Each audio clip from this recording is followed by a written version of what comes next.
This is television station WXYZ, the American Broadcasting Company, serving Detroit, Michigan. Well, that's how it all started 65 years ago. From the old Maccabees building on Woodward Avenue, radio personality Dick Osgood kicked off the day with an interview with band leader Paul Whiteman. And that was followed by a Notre Dame football game, and, well, we were off and running.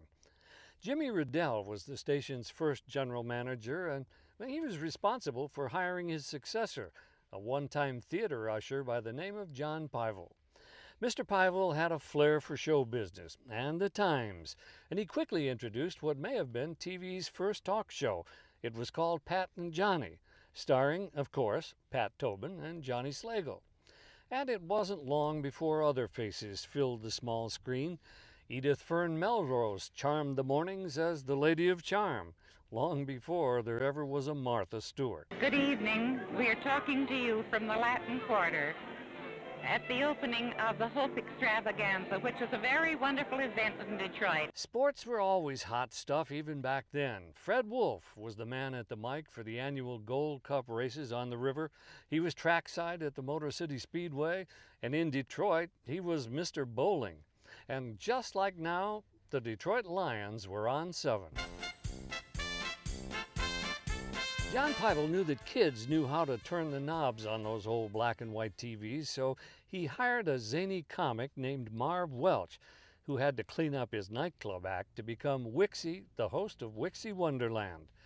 Talent shows always worked well, so Auntie Dee Parker, and Uncle Jimmy Stevenson teamed up to bring kids to kids in those hours after school. And here he is now, Soupy Sale. And who could forget the legend? He came along with Lunch with Soupy at noontime.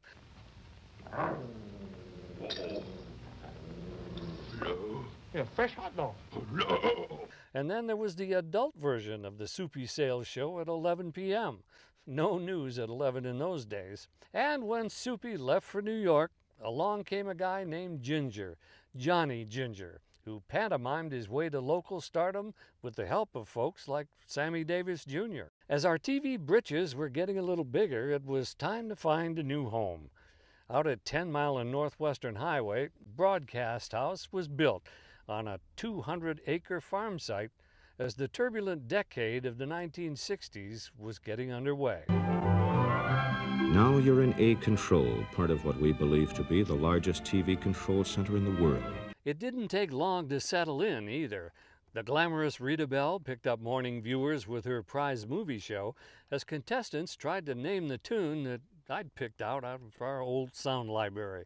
What was the biggest jackpot of all time? $5,898. That was a good catch. We could all retire on that. In 1964, John Pivel got serious about providing real news to Detroit. Lee McNew, Dave Dials, and weather girl Pat Morris formed the first real news team, along with the city's first African-American TV face, reporter Trudy Haynes. Soon Bill Bonds was on board, Jim Harrington was hired, and great camera people came down from Flint. And then on July 23, 1967, Channel 7 News was born. In the ashes of the Detroit Rebellion, simply everything was changed. Walter Reuther called them the days of madness, and they were. And sadly, we still feel the lingering effects on the city's streets today. But in the aftermath of that great tragedy, Channel 7 quickly became Detroit's news leader. In the 70s, the dynasty was to grow in the hands of General Manager Jim Osborne and News Director Phil Nye. Other stations were raided. Jack Legoff, Robbie Timmons, Jerry Hodak, Ven Marshall all came over from the competition. And then there was We Got Who You Wanted. One by one, we persuaded them to join us. The handsome, personable John Kelly, the lovable, outspoken Al Ackerman, as well as the vivacious Marilyn Turner. Bonds, Kelly, Ackerman, Turner, Channel 7's Action News Team. We got who you wanted. An inspired video campaign brought Kelly, Turner, and Ackerman, and the ratings exploded. As the 70s closed, we were still making broadcast history. Jeannie Findlater became the first female major market general manager. Detroit was taking a beating in the national media in those days, but Channel 7 was, as always, a positive voice for progress and hope. After all, didn't we have the king to take on the naysayers? I go through enough crap back here, I don't have to go through it with you. Well, and Senator, let me tell you something. No, let me tell you something. Let me tell you something. No, you tell yourself something. I'm tired of talking to you. Okay, fine. I'm tired of talking to you. Yeah, we loved our news, but we loved our programming too. Before there was a Regis and, well, somebody else, we had John and Marilyn, and the faithfully watched Kelly and Company every morning. And if that wasn't enough, long before Oprah, there was Good Afternoon Detroit.